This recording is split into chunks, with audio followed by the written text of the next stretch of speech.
Teto Synth V is nowhere near as good as Kasane Teto Utau, and I will die on that hill. Seriously, I will die on that hill because there are approximately 3 other people who agree with me on this. This video is all just my opinion. Let me get that out of the way. I remember when Kasane Teto Synth V was released, I was so excited. And I was so ecstatic for Teto. She was finally having her dream come true. And when I heard what she sounded like, I was even more amazed. That voice was so smooth, so clean, so realistic. And it was still Teto, but in a completely new, polished form.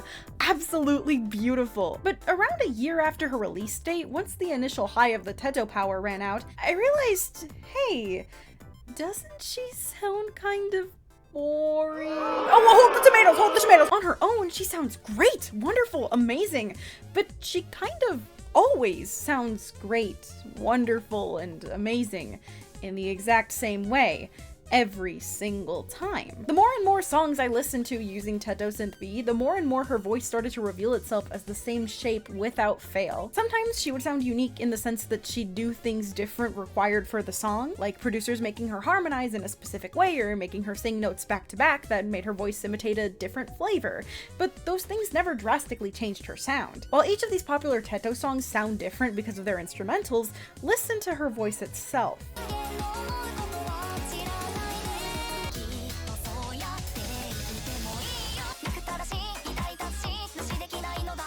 It kind of sounds exactly the same, despite different producers having taken the wheel. I think a well-known song where Teto Synth V does sound more unique is Mesmerizer, but that's just because her voice has an effect on it.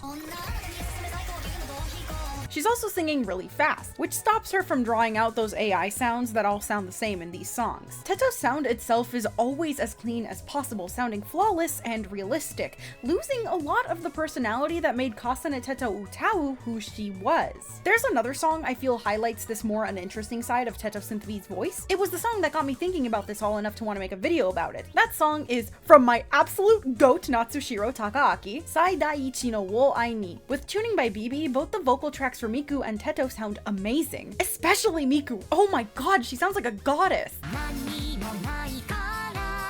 But again, while Teto sounds amazing, she sounds just as amazing as always. The same.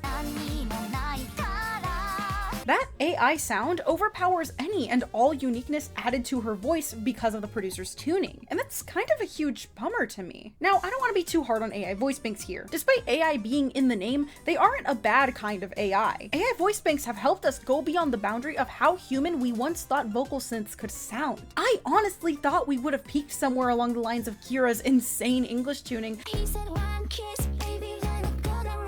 and those crazy good utaus. But we didn't, and that's super cool to see. Plus, AI voice banks like this are 100% consensual. And they're not generative AI, they're being made to help others create art. In this day and age where generative AI is like the devil, there's nothing to not love about that. But even though I can see these benefits and appreciate them, I do still think AI voice banks are a bit of a downer, especially in relation to the art that I just mentioned. Teto Synth V's voice sounds the same in a lot of songs, it sounds perfect, but Teto Utau's voice has this amateurish poppy sound that I am just so in love with. And while every Teto Utau song is recognizable as Utau Teto, producers can make her sound so unique. I feel like while we can all definitely agree that Teto Synth V's voice is beautiful, it would be objectively wrong to deny that Teto Utau's voice sounds more varied. She can sound more dense with her classic 2000s sound. She can sound clearer while keeping that digital poppiness. She can have a perfect mix of both. And she can be a total powerhouse. It doesn't have to be your cup of tea or be preferred over Synth V Teto, but it really stands out in comparison to something super polished. A jankier, imperfect sound has its own appeal, and a lot of AI voice banks almost completely lose that. And you know, this would be fine to me, just one example of the benefits and drawbacks to a flawless sound in a vocal synth. But the thing is, this doesn't just end with Teto. This AI smoothing is getting everywhere now. Pretty much every new voice bank that people have been enamored with in the last few years, outside of exceptions like Adachi Ray, has been pristinely AI. And honestly, I can't say I don't get it. When I first heard Solaria, I was on my hands and knees begging to hear more of her, because that voice is just unbelievable in quality. Synthesizer V went from being pretty good to the best because of its use of AI. But after a while, I started to notice that each AI voice bank could only do so much. They could do a lot, but outside of that, nothing else. Gumi Synth V, while sounding objectively good, has been a little disappointing to me. I get that it's all about preference, but everything that made Gumi special was ripped away with nothing but realism left in her wake. The realism sounds breathtaking. If I heard a real person singing like this, I would be entranced. But this isn't a real person. It's a voice bank that lost its appeal of being a voice bank. It doesn't have the special touch of her original voice because it sounds like a person now. And that makes me really sad because Gumi was always the main girl for English Vocaloid songs when I was growing up. She was #1. So hearing her in a form that removed that special touch, it felt weird. Not bad by any means, but it definitely didn't appeal to me. I feel like this is a part of the reason why I love Pouta, besides the fact that I'm a huge fan of Porter Robinson, and Pouta is just so cute. His voice is really digital, and I love that.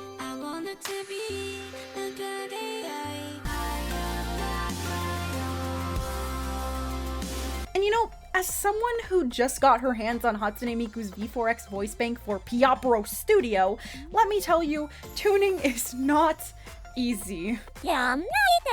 So I can understand how nice AI voice banks are. The auto-tuning on those is really good. No matter what you do, you're always going to get it sounding nice. But that takes away the voice bank's versatility and, again, personality. It adds a lot when you can hear a producer's unique style. That style is a part of the art. But with AI, you can't really have that. When I was younger, I always dreamed of what the next steps for vocal synths were going to look like. I always imagined them getting better, but AI voice banks blew those expectations out of the water. But even though I appreciate them in some ways, I have to admit, I undoubtedly prefer older voice banks. Honestly, I think my favorite Miku voice bank ever is Miku for Vocaloid 2.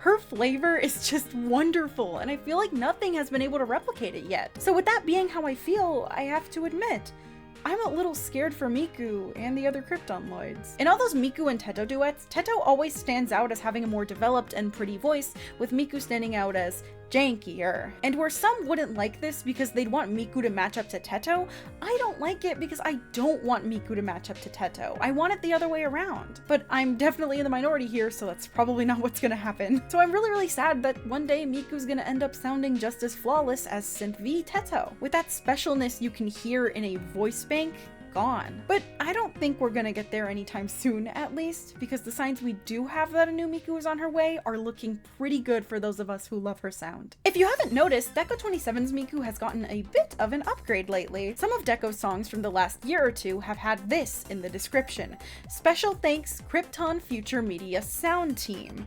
What could this mean? Well, if you've been listening to Deco for a while, you might have noticed that his tuning, while still sounding really unique, has started to get a bit more polished than normal. And I don't really think it's because of developments in his tuning ability. While he certainly has gotten better over the years, this improvement in polish sounds, to me, like a new voice bank. This isn't confirmed, it's all just theories, but given that Krypton has released new versions of Miku to some producers before her original release date in the past, this could very well be the case. And I actually really love this voice bank for Miku. I don't think it takes away nearly half of the personality that Teto Synth V's voice bank does. It's the ideal mix of both her digital sound and that AI polish.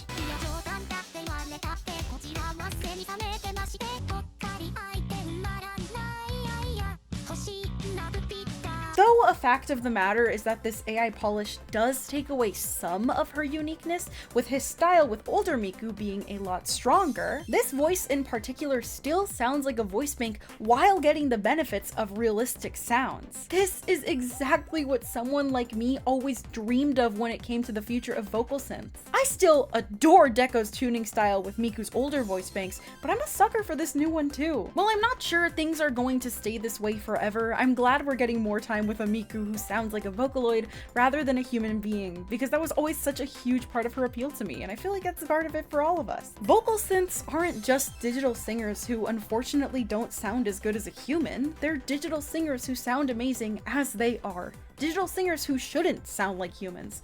Digital singers who should be appreciated because they don't sound like humans. I adore that sound, and I'm so glad that it's still here. Before I finish off this video, I do really want to acknowledge how Teto Synth V's rise to fame hasn't just been about Teto Synth V. Her popularity has also given a new life to her Utau voice bank. Among the sea of new Teto Synth V songs, I have found a ton along with them that were made using her Utau voice. Not only are songs using her old charming voice still being made, they're still getting popular. I share this sentiment in a lot of my videos now. I think it's incredibly important to appreciate things that aren't new, whether they be an old song or an old voice bank. It's really easy to get depressed and caught up in the idea that the things we love are dead, when really, once they're alive, they physically cannot die or even fade away. My fear of Miku's voice losing its personality, though still present, can and always will be soothed by the fact that no matter what comes in the future, her older voice banks and older tuning styles of the producers that created for her still exist. They're always going to be here, just waiting for us to remember and tap into our love for them once more. And seeing all these producers do that with Teto Utau, it makes me really, really happy. And we wouldn't have that without the popularity of Teto Synth V. So if all voice banks are going to end up sounding like AI, on to the future. But we should never leave behind the past, because we love it. Thank you so much for watching. Make sure to keep living, because that's the only way things can get better. See ya! Bye-bye!